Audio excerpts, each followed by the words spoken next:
Hello and welcome to the Beef webinar series. Today I'm going to talk about rangeland monitoring and how we can track how our grazing management and other variables are influencing our plant and rangeland productivity and health on our pastures that we graze.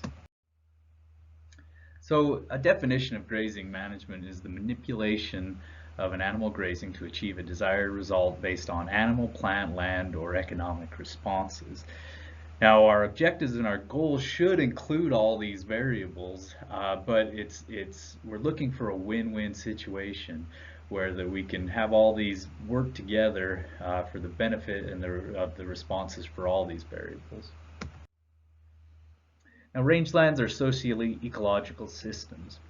And I'm going to explain this figure here and talk about it because the box in the middle talks about our grazing management.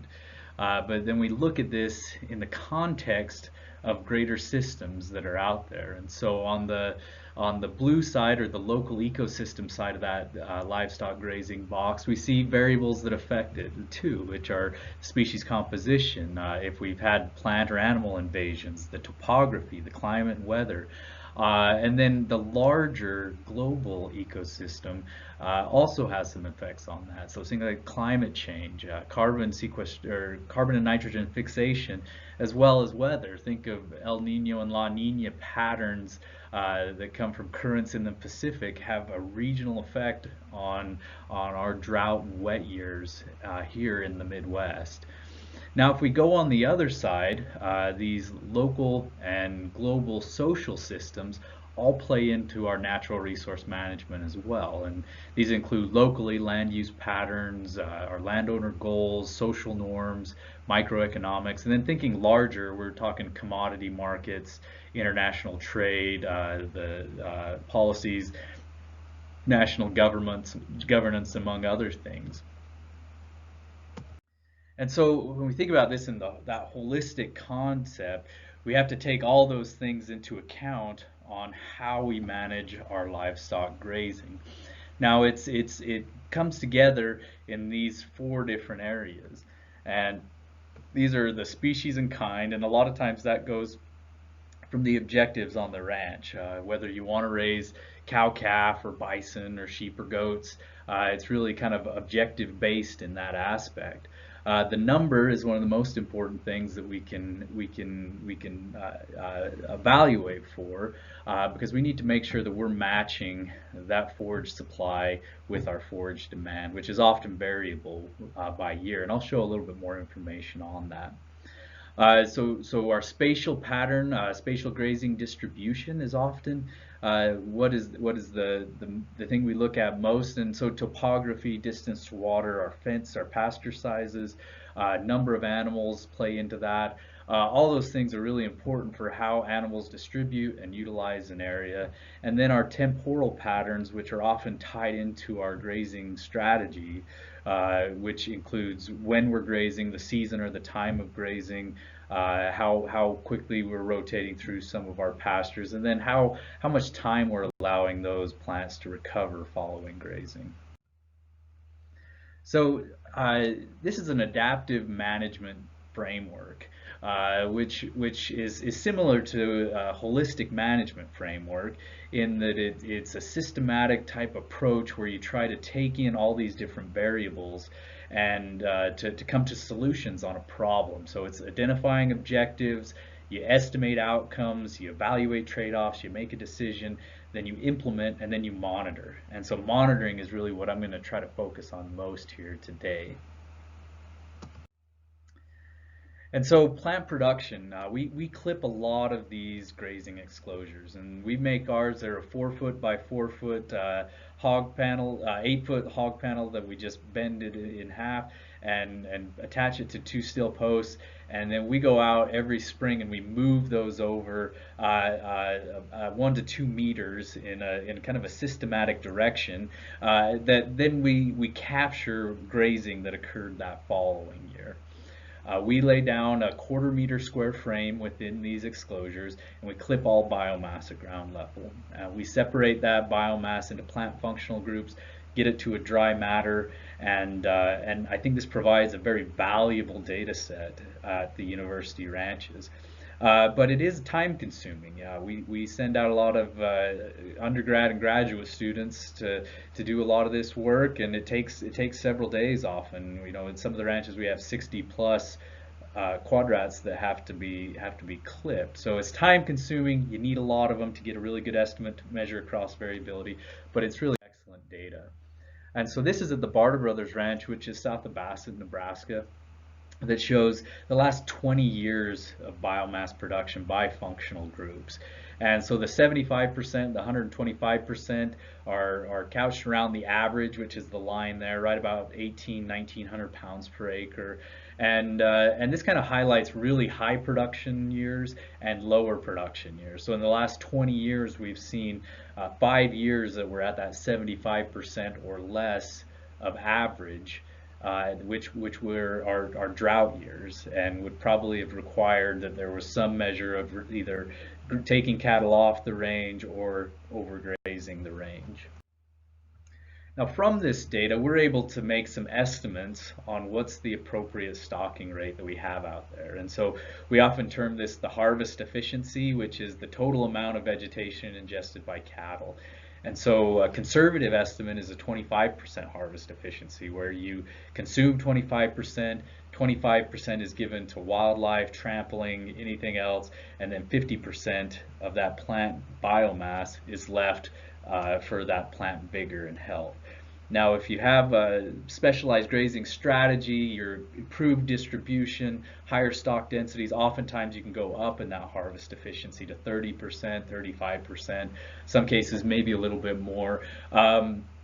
But this shows where the averages are for those in an animal unit months per acre, as well as the variability between years. And then in the green bars, we show the actual that we have. And so we're running at about 0.77 AUMs per acre roughly on average across all these pastures. And there's been some years where we've cut that back, other years where we may have grazed a little bit higher. And so there's a 3 times difference between our lowest, which was just over 0.3 AUMs per acre in 2002, at the end of a couple of years of drought, all the way up to our highest estimation of what we should graze out there, which was in 2019, which was by far one of the wettest summers that we've ever seen at the Barter Brothers Ranch.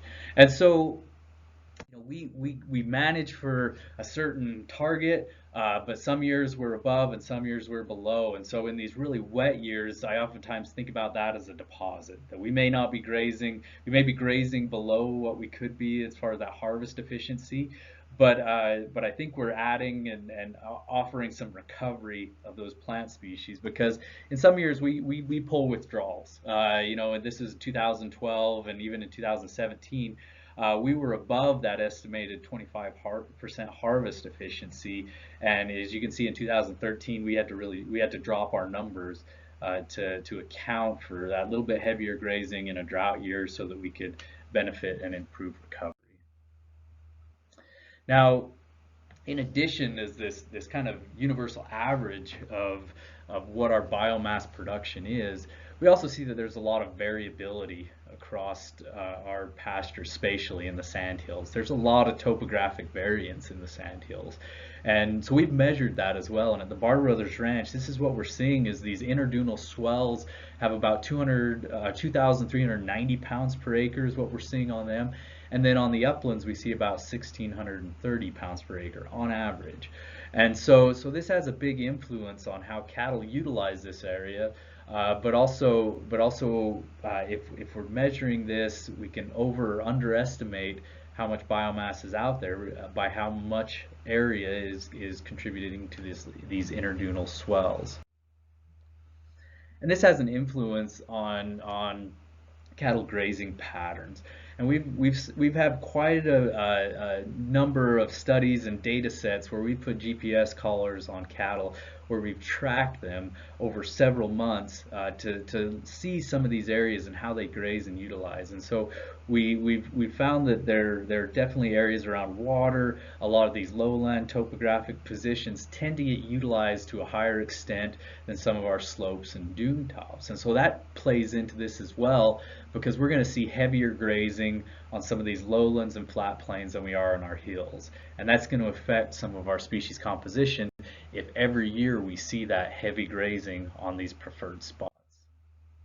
Now, I like to show this figure because Dr. Weaver was a UNL ecologist that did a lot of work looking at roots, and dug a lot of soil pits from what I understand. And this was a study that he did in the 1950s, and what they did is they wanted to separate out high grade, mid grade, and low grade areas of a pasture, and this was all affected by grazing distribution.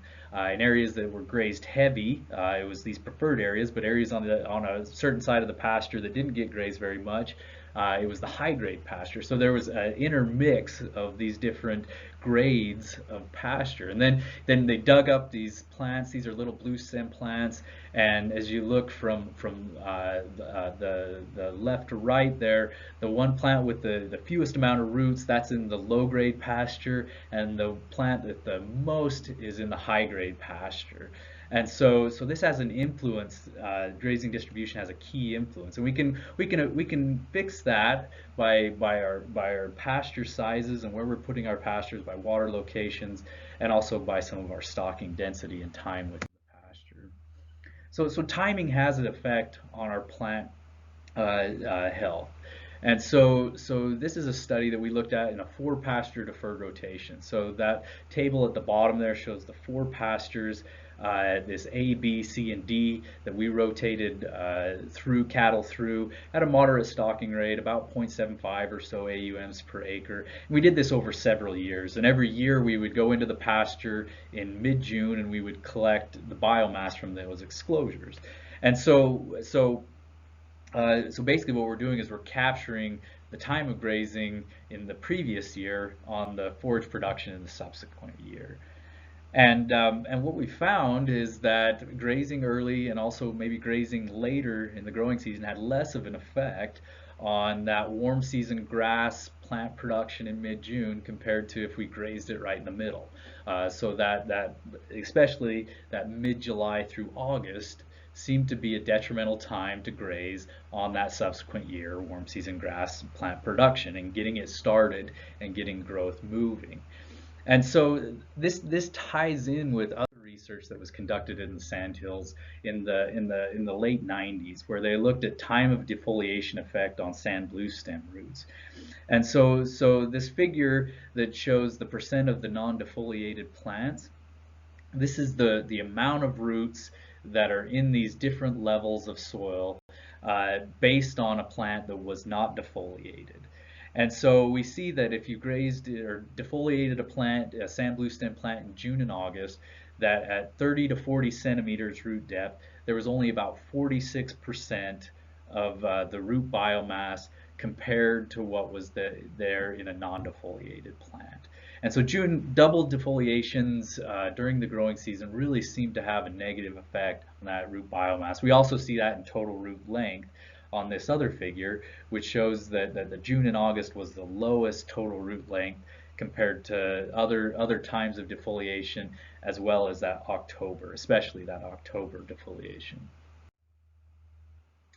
And so one of our goals that we wanted to look at, and one of our objectives, was we wanted to develop monitoring sites to have a really good idea of what kind of plant communities are out there on ranches that have a diversity of grazing management strategies. And so a number of producers allowed us to come out to their ranches and set up these monitoring sites.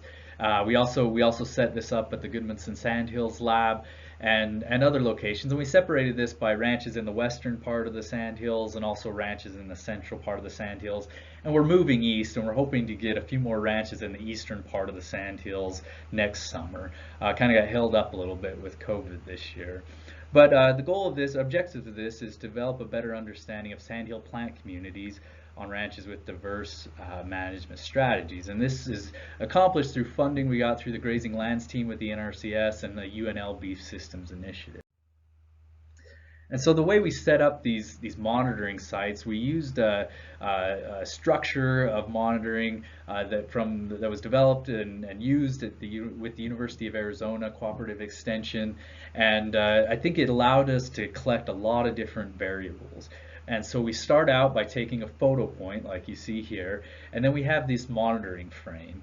And the monitoring frame is 40 centimeters by 40 centimeters, and it allows us first to look for cover. So if you see that red or that dot there, we have a screw that's drilled through, and it has a point. And so we collect cover by looking down at that point and classifying as either bare ground, litter, or live vegetation based.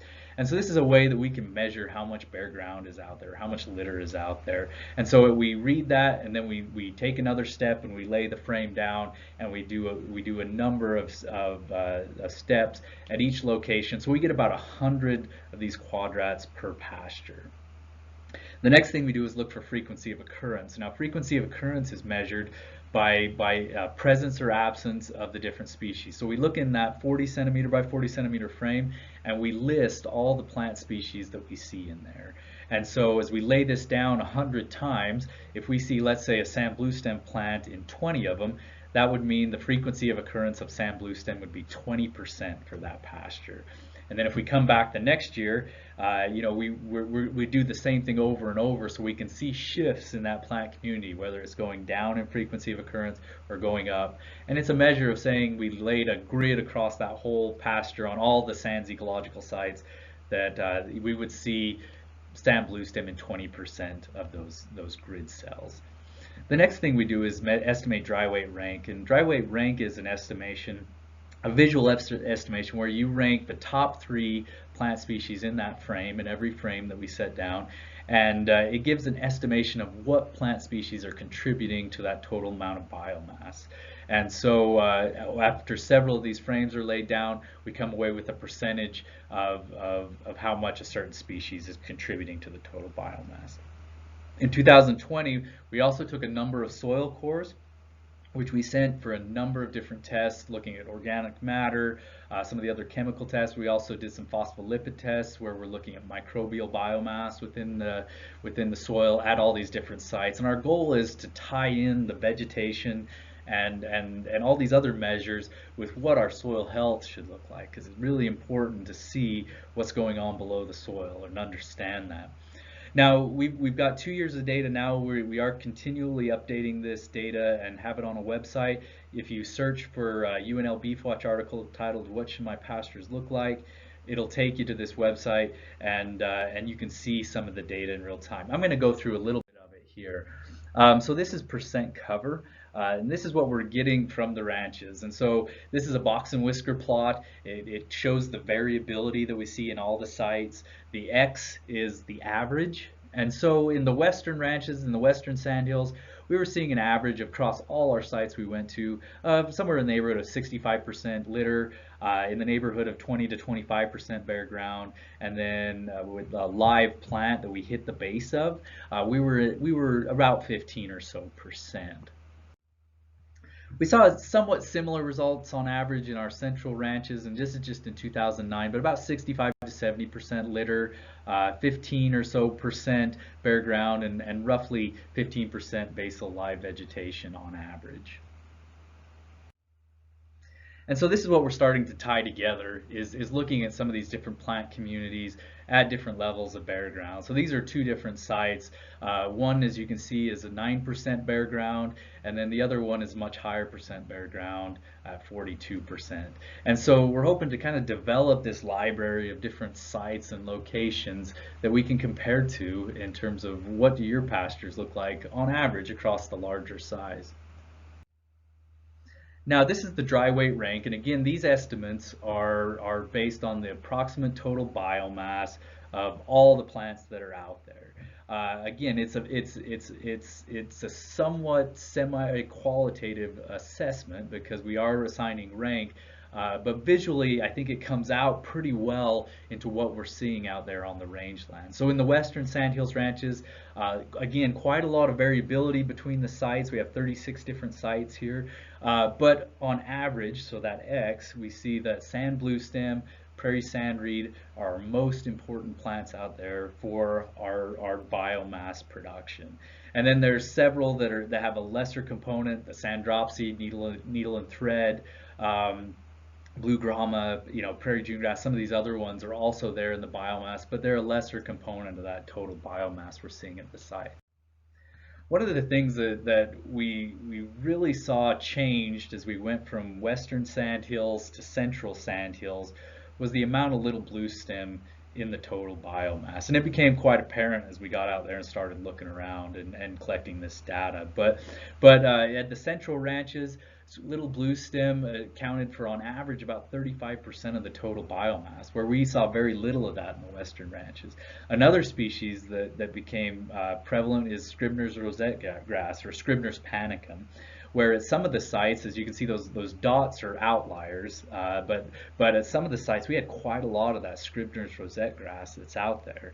One thing that we kind of surprised us a little bit is we saw sand bluestem when we saw prairie sandreed and switchgrass, but all these species really didn't contribute a lot to the total biomass. They were in that 5 to 7% of the total biomass that we saw out there, which was a really interesting thing for us because we expected those to be contributing to a higher amount. Now these rangeland monitoring techniques require you to get out on your pastures, and typically we recommend that because it's good to understand your plant community and to know these numbers and to have a good idea of where you're at so you can make plans about where you want to be. If we want to see more prairie sandreed and sand bluestem, how are we going to get there in areas that are dominated by little bluestem? And so it's really good to have that data, and that requires that you get out in your pastures and do some monitoring. But there are new monitoring technologies available, and I'm going to talk today about the Rangeland Analysis Platform. It was developed by researchers at the University of Montana, where they took a tremendous amount of on-the-ground data, something like 25 or 30,000 points of data collected by the NRCS or the Bureau of Land Management throughout the western United States. And what they were able to do with that is tie that with satellite imagery that we've had since 1984 to present, that has gone over relatively frequently across the western United States and taken these images. And so they correlated that with the amount of cover, so the amount of annual perennial forage, I guess I should say plant biomass, like forbs or grasses, trees, shrubs, and then bare ground cover. And they've been able to create these maps every year, and it's in a platform where anybody can go on it and scroll through different years and see where their pastures were at. If you know how to use Google Earth, you can use this Rangeland Analysis Platform, and it can be found at this website, rangelands.app. So this is an example that I pulled up in 2019, and this is just an image of a place in the Sandhills. And you can see the image that's there from a aerial image of the landscape, like a Google Earth image, and you can kind of pick up that there's probably some bare ground there. But the Rangeland Analysis Program has picked up that reflectance in the images with the satellite, and they're able to make an estimation on how much bare ground cover that is out there. And so you see that there's places that have 40, 50, maybe even 60% bare ground cover, and then there's other areas in this image that have probably close to 0% bare ground. And so this is a really good tool. You can actually draw your pastures on there and then have it give you an estimation on that particular pasture too, or that area of a pasture, and then you can follow that back and forth to see when it really started to have more bare ground, or if it's had about the same bare ground since 1984. And so this is a tool that allows us to really get a large area of data. For the first time, it's been available in such a usable and accessible format. It can also show some shifts in composition of vegetation. So this is tree cover, And this is just an image that I took of south of Maxwell, Nebraska, where they've seen eastern red cedar come into a lot of the breaks that are down there. And so the first image is from 1984. You see some tree cover down there. If we jump to 2019, there's areas that have 60+% eastern red cedar cover. And it's a problem because that takes away a lot of our area for forage production for cattle, a lot of the other ecosystem services for wildlife, and just having stable grassland plant communities. If eastern red cedar comes in this density, can really cause some havoc on some of those systems.